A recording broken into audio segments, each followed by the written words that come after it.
There is a quiet space that opens up once we start to see ourselves as a watcher. It's the space behind the thoughts, behind the emotions, behind the role. The space from which we observe the entire play of our lives. But that observation can feel like a one-way street. We watch. But what if there's a deeper dialogue waiting? What if the act of witnessing isn't an ending, but a beginning? What if upon realizing we are the watcher here, we can start to sense and even communicate with what's watching us from the other side of the glass, what's casting us as a shadow? This episode is about that dialogue.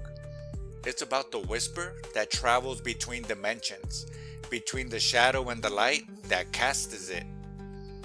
We've explored the idea that we might be a kind of a living shadow, a 3D reflection of a higher 4D consciousness. That shadow, our life moves in perfect, trusting dependence on the movement of that source. But here's a compelling question. Can the shadow send a message back to the light? If our reflection depends entirely on our movement, can we, in our three-dimensional reality, move in a way that signals to the four-dimensional source? Can the character in the story somehow communicate with the author? It feels like a paradox, but the answer seems to be written not in words, but in the language of intention, of prayer, of focused thought and aligned action. Think of it like drawing a symbol in the fog on a mirror.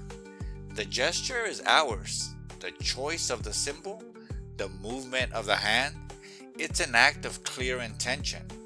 We place it there, and for a moment, it's visible on the surface.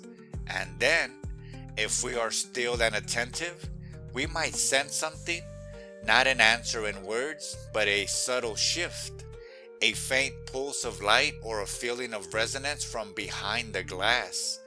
The message wasn't in the fog. It wasn't the act of drawing. The response isn't a voice. It's the quality of the light that passes through the now cleared space.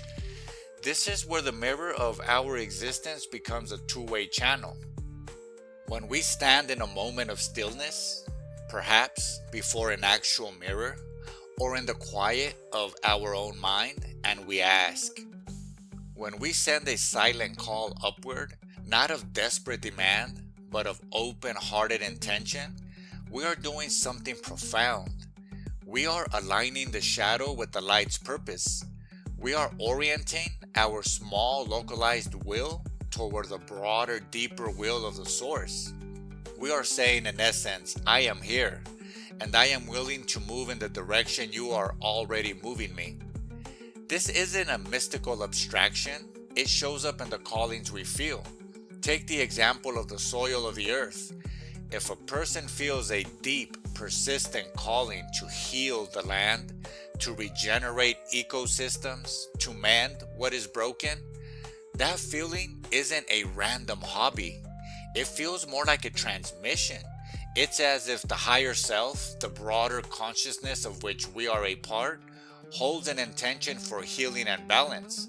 That intention, that 4D pattern of wholeness, gets filtered down into the 3D life as intuition, as passion, as a quiet but unshakable knowing. The role of the person feeling that call isn't to figure it all out alone or to carry the weight of the entire planet. It's to align. It's to say yes to the whisper and then to act, to move their 3D hands to plant a seed, to restore a stream, to change a policy. In that aligned action, they become a clear channel. The higher dimension can't plant the seed for them, but it can guide their hands to the right soil, synchronize the right rain, connect them with the right collaborators. The help flows through the alignment. We don't message up with frantic words or complex rituals. We message up with action rooted in trust. It's the integrity of the movement itself that is the signal. A prayer of gratitude is an alignment. An act of forgiveness is an alignment. A creative project undertaken with joy and openness is an alignment.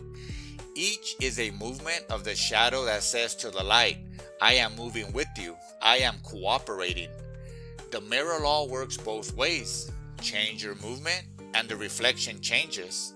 Change your foundational intention from fear to trust, from lack to gratitude, from separation to love, and the higher light seems to adjust its aim, casting a new, more coherent shadow, a life with more flow, more synchronicity, more of the help we stopped struggling to force and started allowing.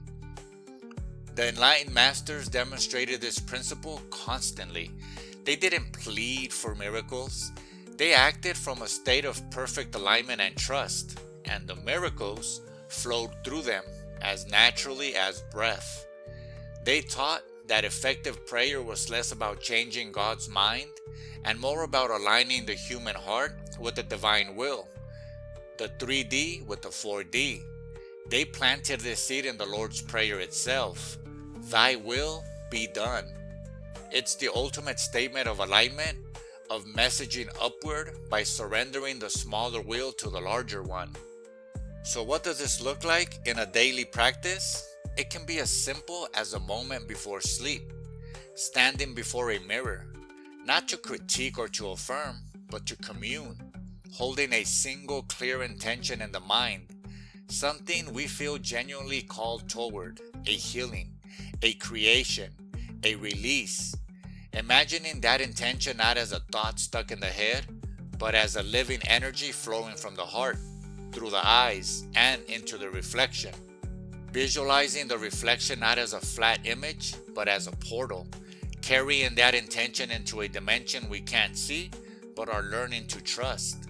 And then, the most important part, letting go. Releasing the how and the when. The message has been sent through the gesture of intention. The act of letting go is the final act of trust, clearing the channel for the answer to arrive, not as we imagine, but as is best. This is the collaboration that sets the stage for everything that can feel miraculous. It's the witness learning not just to watch, but to whisper, and learning in turn to listen for the whisper that echoes back in the form of a sudden insight, an unexpected opportunity, a surge of strength, or the simple, profound peace that comes from knowing we are not signaling into a void, but into a loving light that is already casting us, already guiding us, and waiting only for our conscience alignment to work with us in every dimension.